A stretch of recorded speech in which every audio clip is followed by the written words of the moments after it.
and all the times.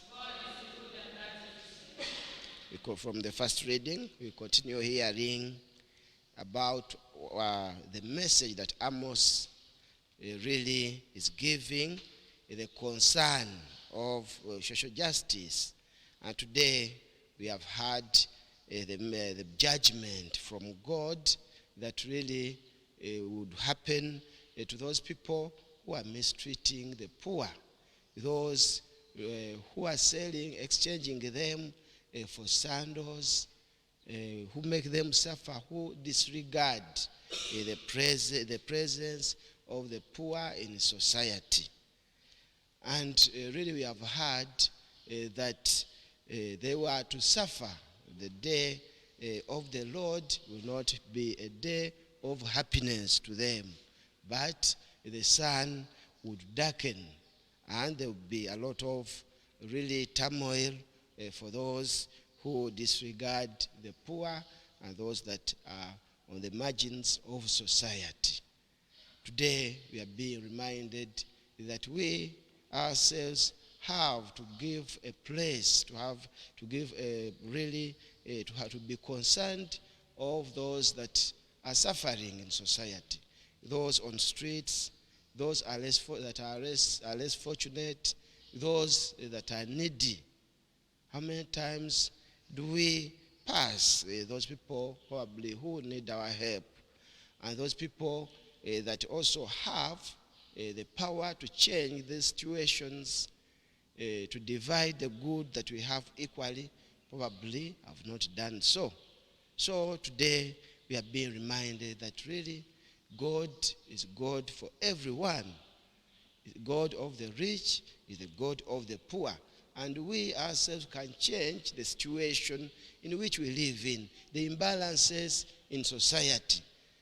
And it should start from each one of us by sharing the sacrament that we receive on the altar. Is a sacrament of charity, is a sacrament of sharing. What Jesus did at the Last Supper of washing the feet. And he asked us, we who are his followers, to do the same.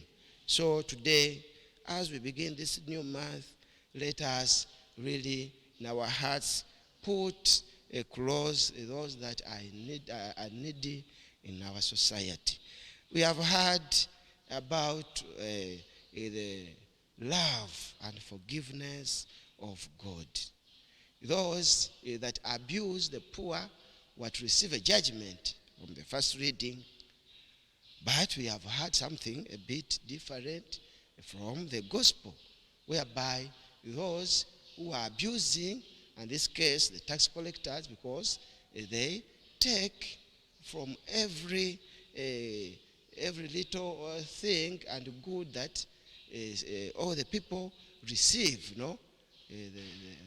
those that do businesses, they charge a percentage, disregarding how rich, how poor they are. Christ brings them close.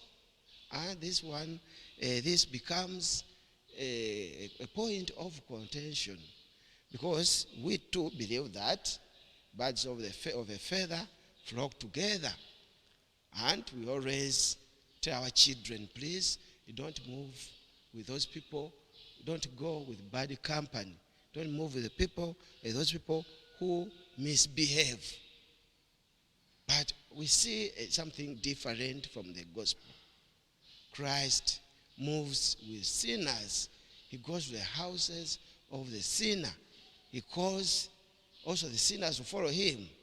We have seen that Matthew was a public sinner because he was a tax collector and was exploiting the needy. But Christ goes to the house of Matthew, and he calls him to be one of his followers near him. And it becomes a point of misunderstanding, not understanding who really Jesus is. But Jesus challenges us, because he tells us that not those that are well need a doctor, need a physician.